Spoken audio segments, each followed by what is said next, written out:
and welcome to What It's Like To, the podcast that lets you walk in someone else's shoes and live vicariously through their unique experiences. I'm your host, Elizabeth Pearson Garr, and each episode I'll be asking a new interviewee all the what, why, when, and wheres of how they do what they do. This is a story that is so incredible it sounds fictional, but it really happened.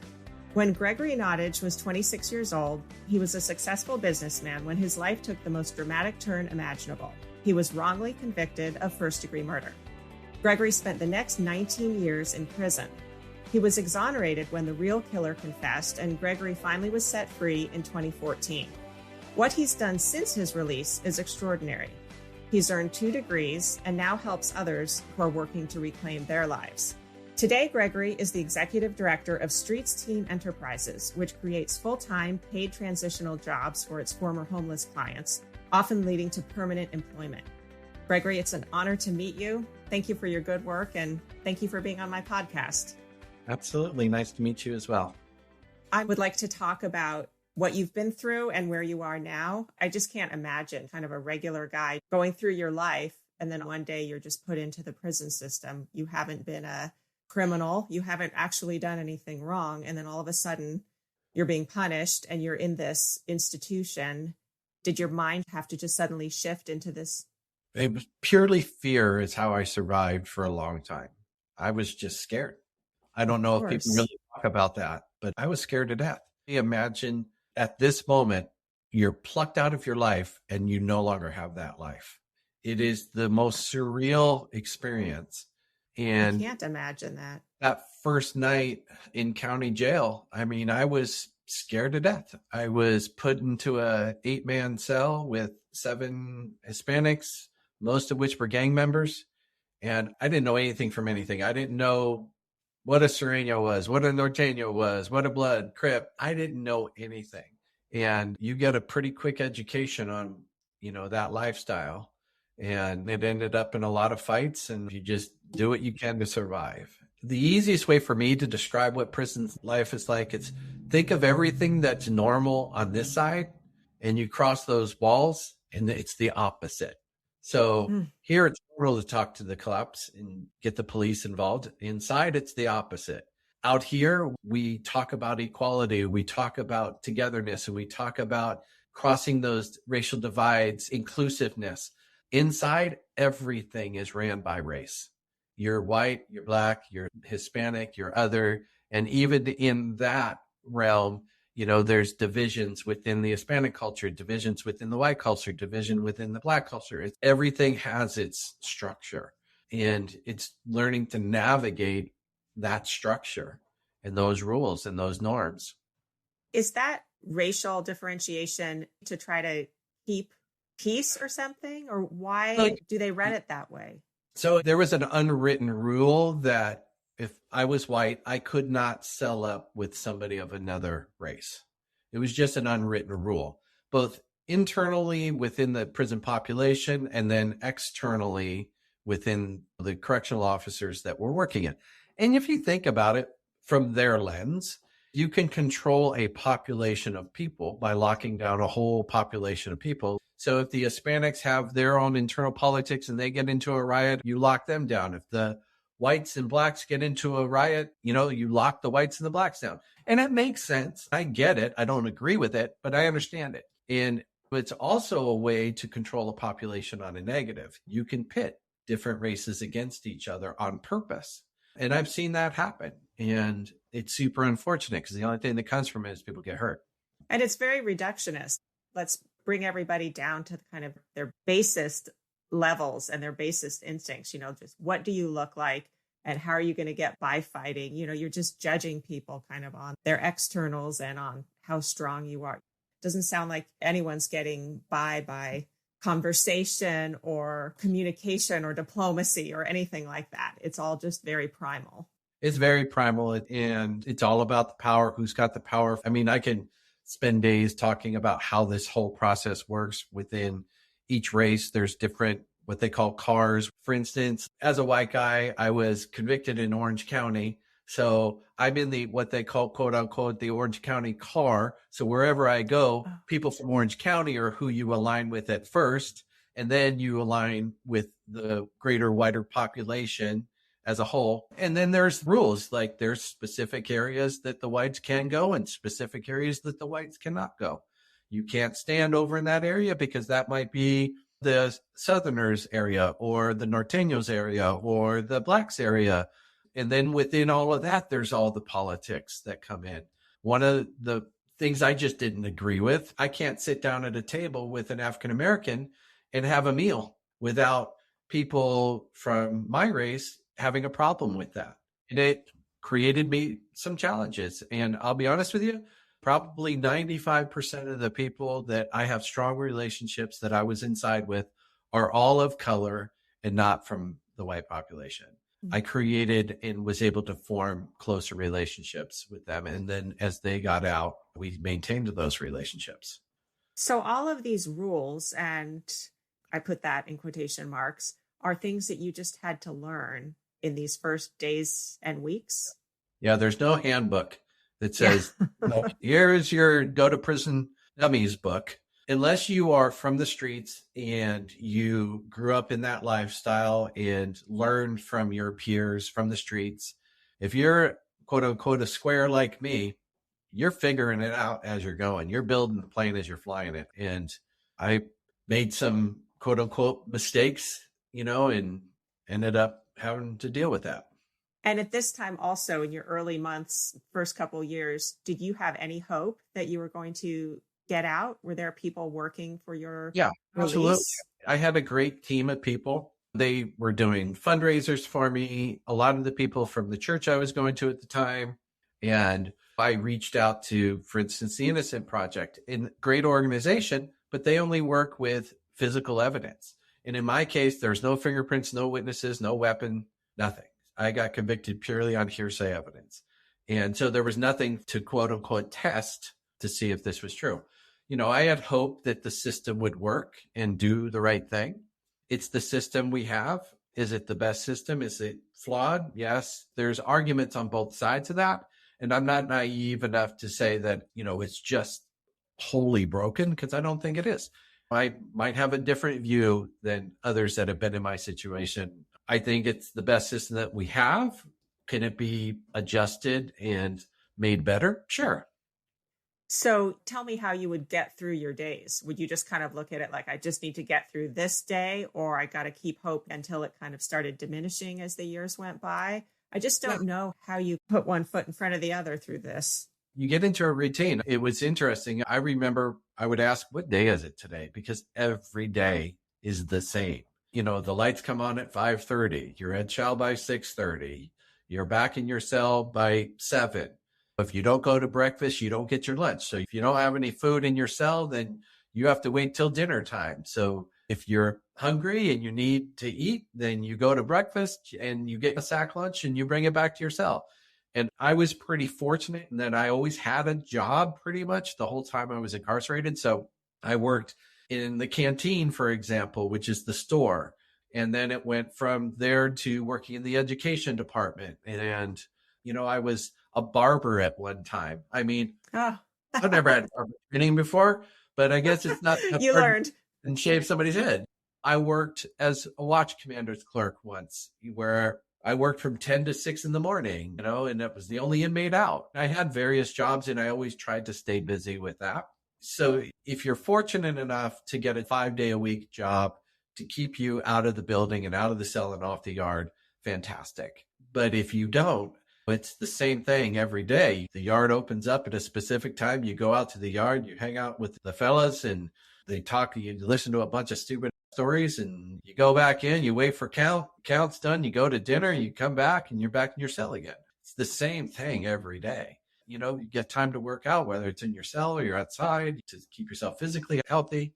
Read. If you like to read, you just do it. I mean, it's amazing what the human spirit can do. And I think about this a lot when I work with the unhoused population. In my perspective, they're some of the strongest people around.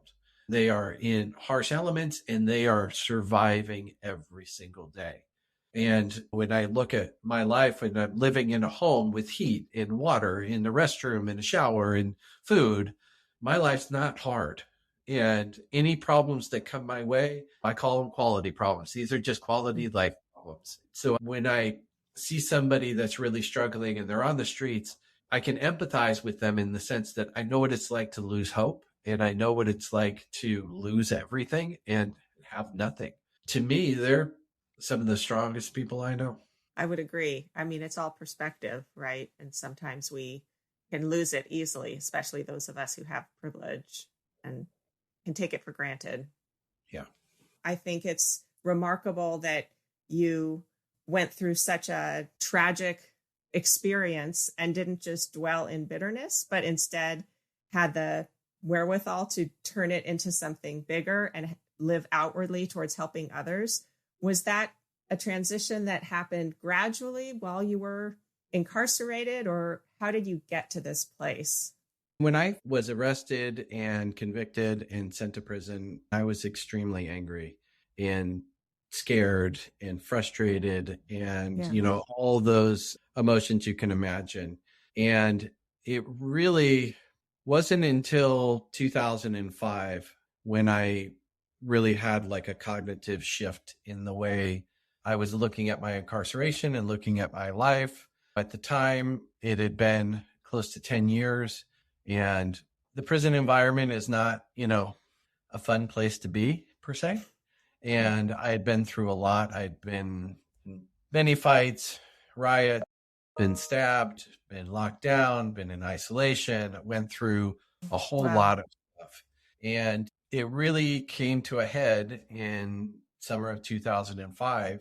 I was just done. I was done with the prison politics. I was done with the cops telling me what to do, what to eat, when to shower, everything to do with that life. And I made the decision to take my life Oh, and made a deal with somebody that was on the yard and bought some heroin and wrote a letter to my son and was standing at my door waiting for the door to open to go to yard. And my door opened and they called me and said I had a visit. And it kind of surprised me because I wasn't expecting a visit. And I went out to the visiting room and it was a friend of mine. And he said, look, I don't know what it was, but all night long I kept hearing, I need to come see you. I need to come see you. oh, And it was really at that moment where I stopped being a victim of my situation. And I told him what I was going to do and obviously talked a lot about it. It was really at that moment, I just had this shift in the way I was looking at my incarceration. And I said, I'm just not going to be a victim of this anymore. And, I said, if this is going to be the rest of my life, then fine. How am I going to make my life better in here? And if I can do anything better for anybody else, how can I do that? And I just shifted the way I was looking at my current situation. And I got really busy and we started band programs, started a college program that's now in all 36 prisons. We did a bunch of fundraising and then I got involved with what's called the Offender Mentor Certification Program and was running self-help groups from 2009 until I was released and just really changed the way I was looking at life. I was like, I can't keep going on this journey like this. It was killing me and I couldn't deal with that pain. did you still have to deal with all the negativity that was there? I mean, the fights and the stabbing and all Like, the politics and all that? Or did you feel like by that change of mindset, you were almost able to step out of that? I would say that's a really great question. I mean, the environment you're in is the environment you're in. That's not going to Yeah. change. At that time, in a building with 99 other people, on a yard with 1,200 other people, in a prison with 4,500 other people. And the way I was looking at my life, it shifted, but the prison didn't shift. Right. Uh, The day to day, you still had to go through. You were still living in a that- cell, still eating the same things. And Yep. And then later that year, I transferred from where I was at Ironwood State Prison up north to Solano State Prison, purposely to start the college program up at Solano. And we were able to do that. And that was a big shift. That went from a 2-person cell to living in a building that was an open dorm setting with 250 other people. It Oh, was, wow. yeah, it was pretty intense. And you had zero privacy. You never had privacy. There was no doors. You showered in the open. You used the restroom in the open. You ate in the open. Everything was in the open. And there's general politics within the prison system that kind of transcend from wherever you go. And I kind of bucked the system, I guess, in a way. I didn't really align myself with the white politics. I pushed up against that pretty hard right away, and it caused me some challenges and some fights. But I just shifted the way I was looking at everything, and I didn't bite into what was the norm. So you had that low, or you were close to taking your life, and your friend fortunately came at that particular time. Yeah. And after that, can you just tell me how you felt? The days just took on a different kind of meaning then? Took on a different meaning. I mean, it was pretty clear to me that I was stuck in this victim cycle, which made me angry and resentful and frustrated. And the only person it was hurting was me. But also very understandable. I mean, you really were a victim. It is what it is. And I have a belief that we have a choice in this. And we have a choice on which path we want to take if we're in a situation like that. And I had chose to be in that state because it made me feel okay. It made me feel good to be mad at the system, mad at the cops, mad at the judge, mad at the police, mad at everybody, right? It's what made me feel good. But really what was happening is it was breaking me down. It was not serving a purpose. There was nothing positive coming from that.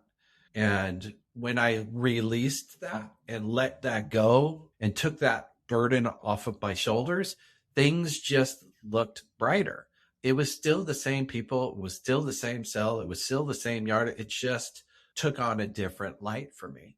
It's hard to describe how I did it or what that process was. It was really just a cognitive internal, just I'm done and I'm letting this go. And once I made that shift, things seemed to change. My attitude towards myself changed. My attitude towards other people changed. My hope. Did I still have hope that I would get out one day? Absolutely. But I didn't hold on to that. Like that was the only thing that is going to make me happy. And I started finding happiness in other things. I started finding happiness in building authentic relationships, which you can do inside. I found happiness in music. I started playing music. I found happiness in going back to school. Surprisingly enough, I was a high school dropout, but ended up with my insurance license and got my GED at 35. And then I got my associate's degree. And then I went on to the OMCP program and got certified as a drug and alcohol counselor. So I started to like hold on to things and grasp for things that were more meaningful and tangible. My vision of my life just took on a whole different view. How did the fact that you were going to get released filter down to you? I'm sure it wasn't just one day, hey, pack your bags. What was that process like? Well, no, it wasn't that dramatic. It wasn't like a movie. I ended up transferring from Solano because I was involved in the offender mentor certification program, which the group I was in was called the First 50. And they wanted the guys that had gone through, graduated, got certified to go to other institutions to run groups at these different institutions. So I transferred from Solano to CMC West, which is San Luis Obispo. And because I transferred, they have these parole hearings that you go to every 3 to 5 years. And I had a parole hearing come up. Well, I had a court-appointed attorney, and that court-appointed attorney could not represent me at this other institution. So one of my very dear friends, a guy named Steve Stump, who just happens to be a police officer, works in San Jose in the court systems. He's a trainer at the San Mateo Police Academy. He paid for this attorney, a guy named Charles Carbone out of San Francisco. And I really was like a little frustrated around that because I didn't believe in attorneys. I had lost attorneys, and they were spending their own money to pay this guy. And he came out and he was this little Italian guy, bald. And I'll never forget that day. I was sitting in a chair. We were in this small room in the visiting room, and he just kept pacing back and forth, asking me all these questions. And then he said, okay. And then we left, and I hadn't heard anything for like a month. And he ended up tracking down a guy that was arrested with me. And he's like, look, I want to go visit this guy. I want to have a conversation with him. It's going to cost, I think it was $5,000 for me to go do this. And my families and friends were like, we want to pay for that. And I'm like, don't waste your money. I mean, come on. Like my faith in that system had just like wiped away. And I thought he was scandalous. And so they said, we're doing it. So Steve and a few others paid him, and he went, and about 3 or 4 weeks later, I call home and they're like, have you talked to Charles? And I'm like, no, you need to call him right now. And at the time, we got a 15-minute collect call every 3 days. You had to sign up for it. Sometimes you didn't get it. Sometimes you did. And so I hung up right away and I called Charles, and I'm like, Charles, this is Gregory. And he's like, you're going home. And I went, what? And he said, I'm coming to visit you next week, but you're going home. And I just lost it. Oh my. Right now. I just lost it. And I was in a phone booth in the middle of the yard crying. And my friends came up and they're like, are you okay? Are you okay? They thought somebody had passed or something had happened. Yeah.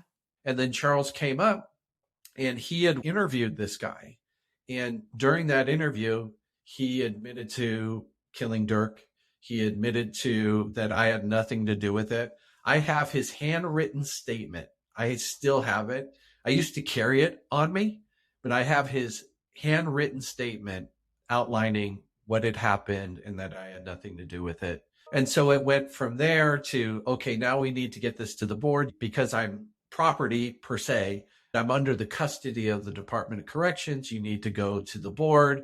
The board needs to review everything, and then you get released. So I went to the board and got released June 20th, 2014. Ended up. So this guy that was arrested with you, who confessed to the killing, he was in a different prison this whole time? Yeah. First time I met him was in the courtroom, and have never seen him since. And he wouldn't testify. They didn't separate our trials, so he wouldn't testify, or I wouldn't be here. I would have never had that experience.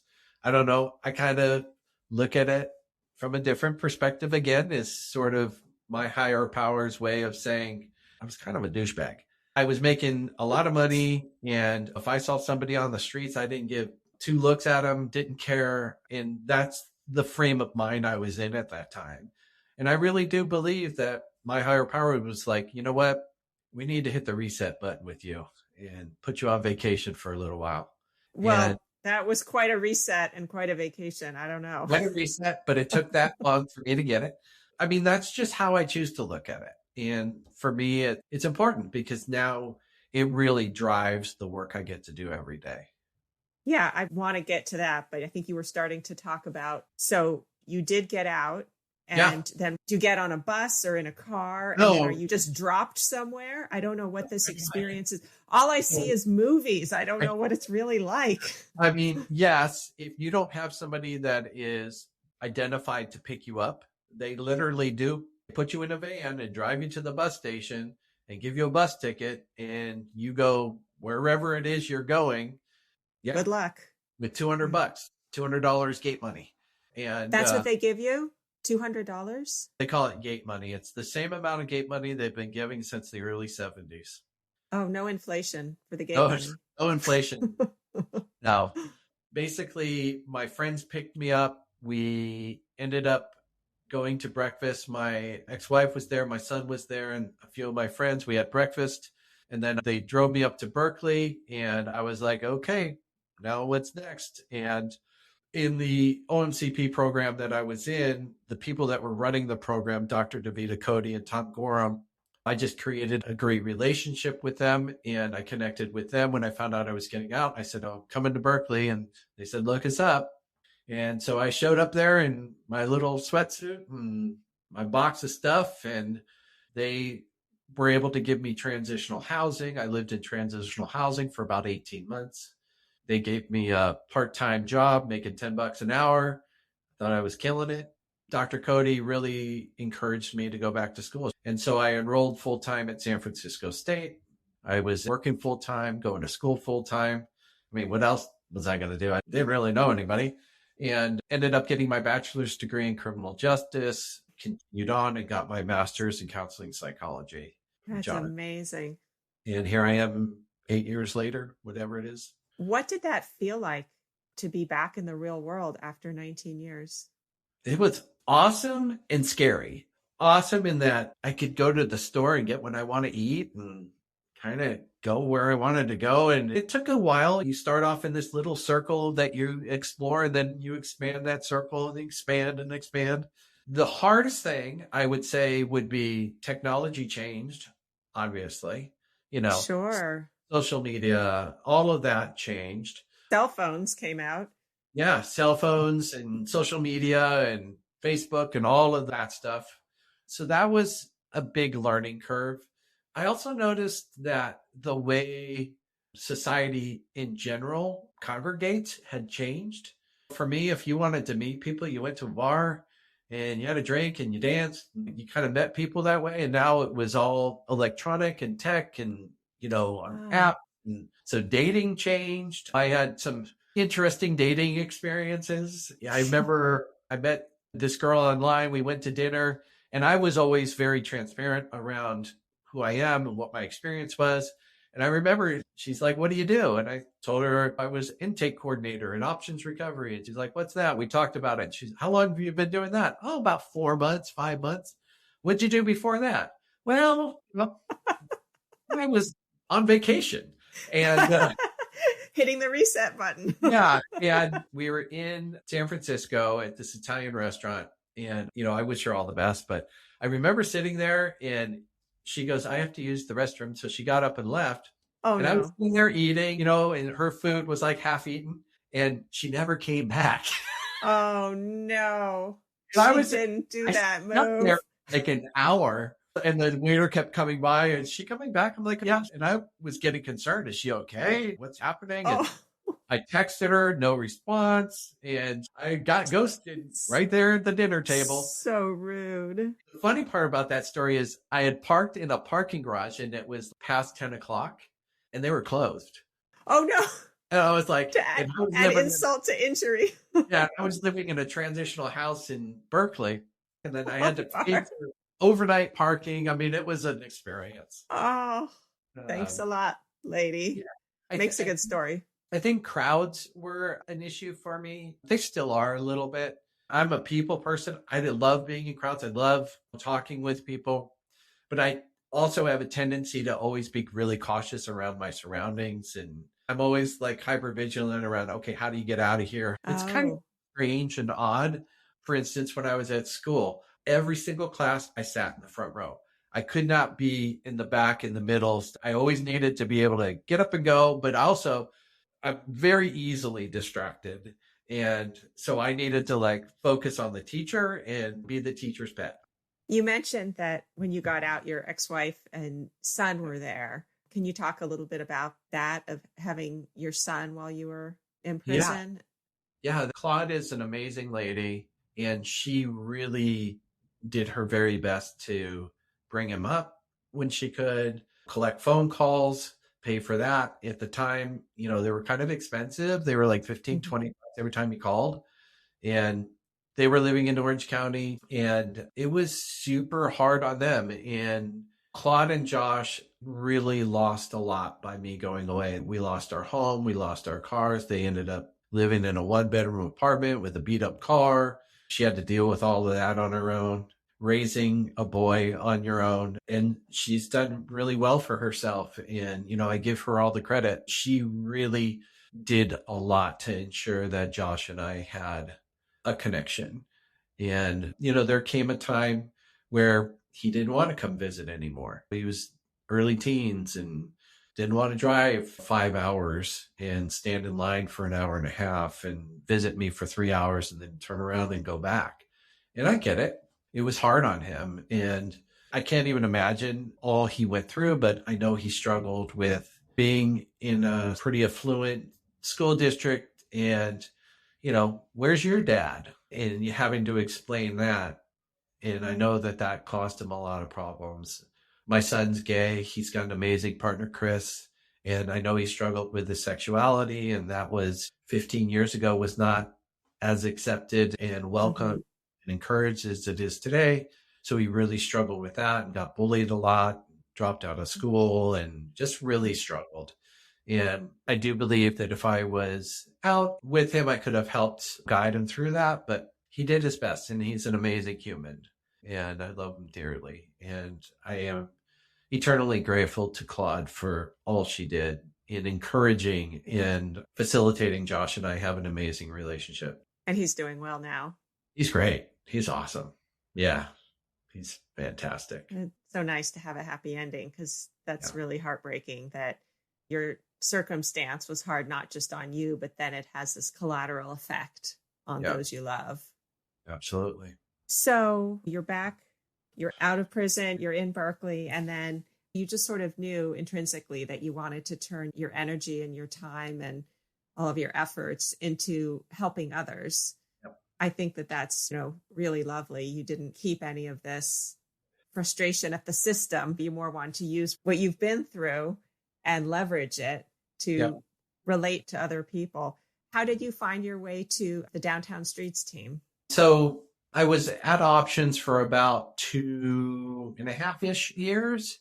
And a friend of mine reached out to me, and he was working at Community Housing Partnership, which is a permanent supportive housing program in San Francisco. And he said, hey, they're looking for a resident services manager. I think you would be great for it. Pays good money, and you should apply.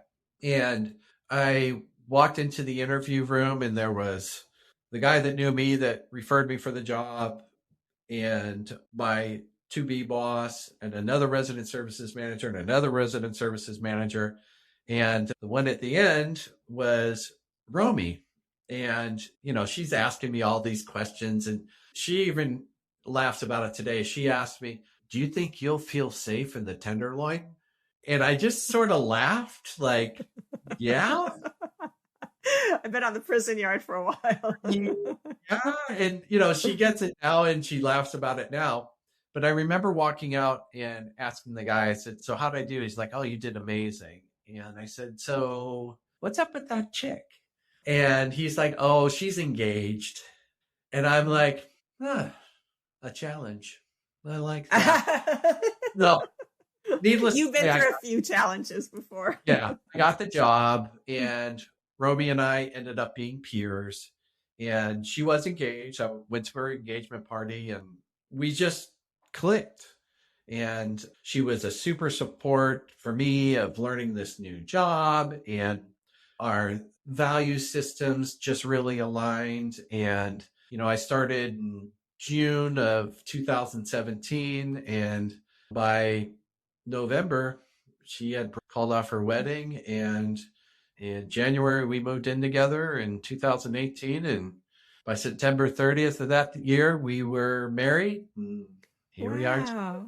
Yeah. With 2 little babies. Little babies. So then I got promoted at my organization to senior programs manager, and then Romy started with Downtown Streets team, and she was there for about a year, and it had gotten to the realization that somebody needed to come in and really take over spearheading Streets Team Enterprises. And so I'm like, sure, I love a challenge. Why not? Let's do this. So I joined a little over 2 years ago. And it's been an amazing journey ever since. And we've really grown as an organization, providing workforce development for individuals. And we have over 100 employees today. Our goal is really, what is your workplace identity? What does that look like for you? What is it like to show up on time and clock in and clock out on a time clock out? What's it like to wear the right clothing? How do we develop your professional communication skills? All of these things we work on. I'm a firm believer in paying our people what they're worth. So the lowest pay scale for all of our staff are $18 an hour, but go all the way up to $32.50 an hour so they can earn some money. A lot of our individuals are currently unhoused, and they're showing up to work every day. But our goal is to get them to a space where they're earning enough money to where they can get into housing. For me, my goal is always to get somebody into housing that's unsubsidized.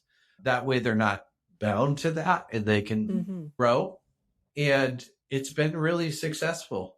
And we just continue to grow and see people thrive. And last week, I got a call from a gentleman who had been incarcerated for many years, and he was living at a program in San Francisco. And he came to work with us at Street Team Enterprises, and then we helped him get a job in permanent supportive housing, working as a janitor. He just got promoted to a supervisor and just moved into his own apartment unsubsidized within 1 year. And that's the journey we want to see. It's a lot easier to get a job if you have a job. If you don't have a job, Sure. it's hard to get that first job. We are a really low barrier. Really, you just need a valid ID to work with us. And then we have our case managers that work with them on whatever barriers that they're working on, whether it's housing, whether it could be relationships. Do you want to go back to school? What is the career path you want to go on? Whatever their journey is, and we support them. They're the experts in their lives. We're here to support them. We work for them. What are some of the types of jobs that they tend to get? Sure. We're able to place them in. With Street Team Enterprises right now, we've got crews. If you're driving down the freeway and you see a white van and a big orange trailer and people are picking up debris, that's our crews. They're out there cleaning up the community, getting paid a wage to sustain them. That's just one avenue and one. But we've had people go into security. We've had people go back to school. We've had people go into custodial maintenance, those types of work. Do you share your background with any of your clients? I do. Yep. And I'm out there with them. My belief is, how do you run an organization if you don't understand what the work is? And so this morning I was removing graffiti off of bus stops. I've installed bus stops. I've been out with my crews in a bow tie. I wear a bow tie every day. I've been out picking up litter and debris with them. They're no different. And I want them to understand that. I have a philosophy around hierarchy. I think that's a system that classes people in different positions, and I don't necessarily subscribe to that. There's always somebody that's got to be at the top and be responsible, and that's the reality of it. But it doesn't mean you can't align and work with and empathize and really do the work. I'm not going to ask anybody to do anything I'm not willing to do myself, period. And hierarchy doesn't mean that the person at the quote unquote top is any better than the other people. It just might mean they have more experience in that organization or in that line of work. But we're all people, members of the human race, here to support each other. Absolutely. And, I share my story with them as hopefully an inspiration of hope that where they're at right now is just where they're at right now. Wherever they want to go, they have the journey that they can take. And I believe that too. The only obstacle that's sitting in front of me is me. There's societal things. The one thing I really realized pretty quickly is I'm an older white male with gray hair, glasses, and a bow tie. I'm going to, unfortunately, get treated differently. But I can use that. And I can use that for people that don't have that privilege and be that voice for somebody that may not have that voice, the education, the background, whatever it is, to create change. Well, this leads to my next question, perception of people, judging people by the bow tie and the glasses and the white face. I think you have some interesting perspective on perception. And I've read that you do some work with the San Mateo Police Department. And I'd love to hear about that work and what you help educate them about. Absolutely. So I've been fortunate for the past, I guess it's been 3.5 years now, to do a training on perception, homelessness, and mental health with the cadets at the San Mateo Police Academy. So I go down roughly once a quarter. The trainer that's there is Steve, the guy that paid for me. That helped. Oh, you're a very, very good friend. And also the one that married Romy and I. Oh, how lovely. So it's really cool. So there's a room of very enthusiastic cadets. They're getting into law enforcement. So I congratulate them for their work and thank them for choosing this path. It's a very challenging path. Especially now. We talk about, especially now, we talk a lot about what their perception is of an unhoused. And I really try to break the group down. I really try to get them to talk about what their perceptions are of somebody that they see on the streets. And a lot of the same themes come up from all they need to do is get a job or it's their choice. And then Inevitably, there's always somebody in the room that says, I struggled with that, or I have a family member that's struggling with that. And it kind of like brings it down. And then we break down some of the perceptions around mental health and substance abuse and the connection to homelessness with that. And if people are honest with themselves, if they lost their jobs today, how long could you sustain without having another job? How quickly could somebody end up being unhoused? And then we talk about mental health and the connection to that and how street drugs come into managing mental health that's undiagnosed or untreated. And then we talk about access. And there's barriers that are in front of them. If they don't have an ID, they can't go in and get treatment because they can't self-identify.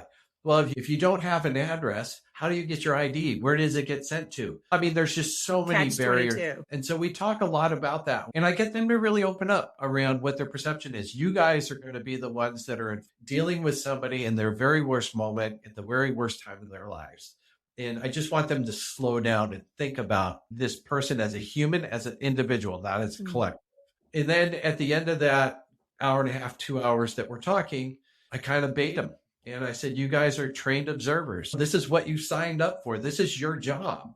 What's my story? And I grab a white marker pen and I go up to the board and I give you free license to say what you want to say, whatever you think. Who am I? Where did I grow up? What's my education? What's my background? All of that. And I drive a Prius, which makes me laugh. Probably the funniest one was somebody said, I think you show cats. And I thought that was hilarious. I have 3 cats. But I thought it was hilarious. For some reason, I always get, I'm gay, which I'm totally fine with that. Okay. But it's all of these things. This is my second career. I'm well educated. I've got a lot of money, blah, blah, blah. All the like, quote unquote, stereotypical stuff that somebody may, when you first see somebody or hear them, come up with. And then I start going through the list. Nope, nope, nope. And I check off all of these things. And I said, it is that easy for you guys to misjudge me based off of what you see, right? And then I share with them my story. And all of them are just really surprised. And then Jaws on the floor. And then Steve comes up and he talks what it was like as a police officer to know that his friend was incarcerated and what it was like for him as a police officer to come visit me and bring his son to visit me in prison. So to really just break down the stereotypes and the perceptions and really just get them hopefully to a space when they're out there doing their job and somebody is in a crisis moment, the worst space of their lives, that they just think that that's somebody's mother, brother, sister, friend. There's somebody, and slow down instead of just reacting to the situation. Get curious, ask questions. You have no idea who this individual is. You don't know their story, what drew them there, what their path was in their journey. And, just show some compassion and kindness. And you have to do your job. Yes, absolutely. But there is ways to do this job that are more compassionate and supportive for people that may be less fortunate than you and I. I think we are all so quick to make judgments and to just assess and move throughout our days and think that we know things about ourselves and about other people, about the world, without really trying to go deeper.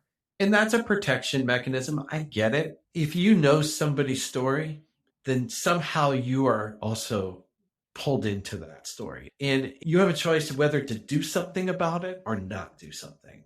So if you don't know anything, you don't have to do anything. So walking down the streets with the blinders on, I find it so funny that if I'm on the Bay Bridge or the Golden Gate Bridge and I'm crossing and there's traffic and people are honking, I'm like, people, look where we're at. I mean, seriously, look around. How awesome is this? We're stuck in traffic for just a brief moment in time, but look around how awesome this is. Could be way worse. And I'm not trying to shame anybody or make anybody feel bad. This is not what this is about. It's just an awareness thing.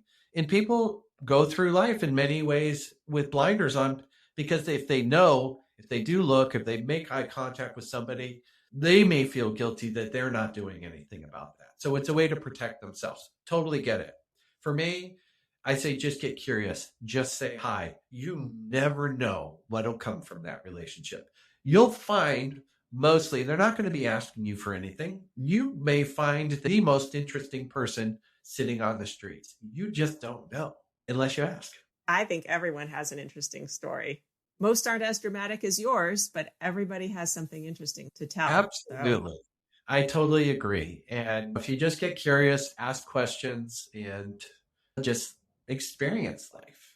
Life's way too valuable and too short to hold resentments, to hold judgments. And the only person that hurts is yourself. Do you find that you're a more optimistic person than you used to be? Oh yeah, I'm way more optimistic now. I'm extremely hopeful. I'm a 54-year-old man with 2 kids under 2. I mean, you can't get much more hopeful than that, right?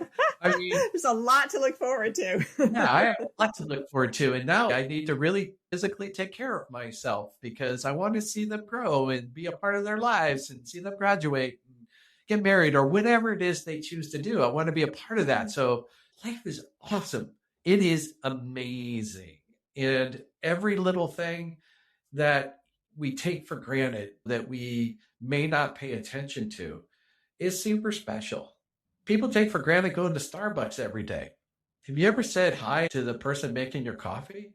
Created that relationship? Have you ever said hi to the person standing behind you that's doing the same thing you are? You just don't know who's around you. It's awesome. Do you sometimes just think as you're going throughout your day, like, wow, 10 years ago, I was sitting in a prison cell? Well, my mother-in-law, love her to death. She always says, 10 years ago, did you think your life would be like this? And I'm like, absolutely not. Never in my wildest dreams did I think I'd be living in a nice home, have a great job, be able to do this work, have 2 kids, 3 cats, and a dog. Never in my wildest dreams would I have thought this. It's beautiful. Yeah, it is beautiful. Well, thank you for sharing your story, and thank you for giving us the jolt of optimism and just the perspective all of us can take, because it is easy to be complacent and it's easy to just go through our lives with blinders. And I think it's important to have a broader perspective of where we are and where other people are around us. So I really appreciate your sharing all this with me. Absolutely. And for anybody that's listening, my encouragement to you is be curious. Just say hi. You have no idea where that can take you and the journey you could end up on and the relationships you can create and the lives that you can change just by being curious. That's great advice. Well, it's just been a delight. I so enjoy talking to you, Gregory. Thank you for all your time. Absolutely. People often ask me, how do you get these guests you interview? Well, last fall I was reading a newspaper article about Streets Team Enterprises, and there was a line in there about its executive director having been wrongfully convicted of murder. I thought, wow, I'd love to talk with this person for my podcast. I knew it would be an incredible story. What I couldn't know was what a compassionate, thoughtful, genuinely kind, soulful person Gregory Nottage would turn out to be, or the profound effect our conversation would have on me. So many times, things he said will pop into my head and alter my perspective or make me think twice. I could have had a very long list of takeaways for this episode. Here are just a few. Number 1, the human ability to adapt, even to challenging circumstances, is astonishing. 2, when life is going well, it can be easy to lose perspective and begin taking things for granted. A warm home, enough food, the freedom to choose what you want to do each day. When things don't go our way, remember, these are just quality problems. 3, we can make conscious choices about how to see ourselves. Gregory chose to no longer consider himself a victim and instead ask, how can I make this life, even while in prison, better? For me and for other people. 4, life is too valuable and too short to hold resentments and judgments. The only person you hurt is yourself. 5, you can choose to seek happiness, work on building authentic relationships, play music, learn new things. Don't lose hope. And finally, number 6, be curious, Ask questions. Say hi. You never know what will come from that relationship, the journey you could go on, or the lives you can change, including your own. I am so grateful to Gregory Nottage for sharing his time and his story with me. If you'd like to learn more about Gregory and Streets Team Enterprises, please check out the show notes for this episode on our website, whatitsliketo.net. You can also find all of our past episodes there. If you're interested in hearing other stories about people who have gone through particularly difficult situations and used what they've learned from their experiences to help others, you may want to check out episode 16, when Yusuf Uzzer talked about being in a Muslim cult, and episode 28, when Megan Wizab shared how she dealt with the death of her baby and how she and her family now support others going through similar circumstances. Like Gregory, it's incredible to hear what people can endure and come out so full of love and hope.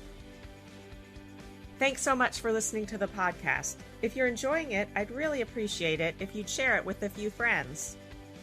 I'm Elizabeth Pearson Garr. Thanks for being curious about what it's like.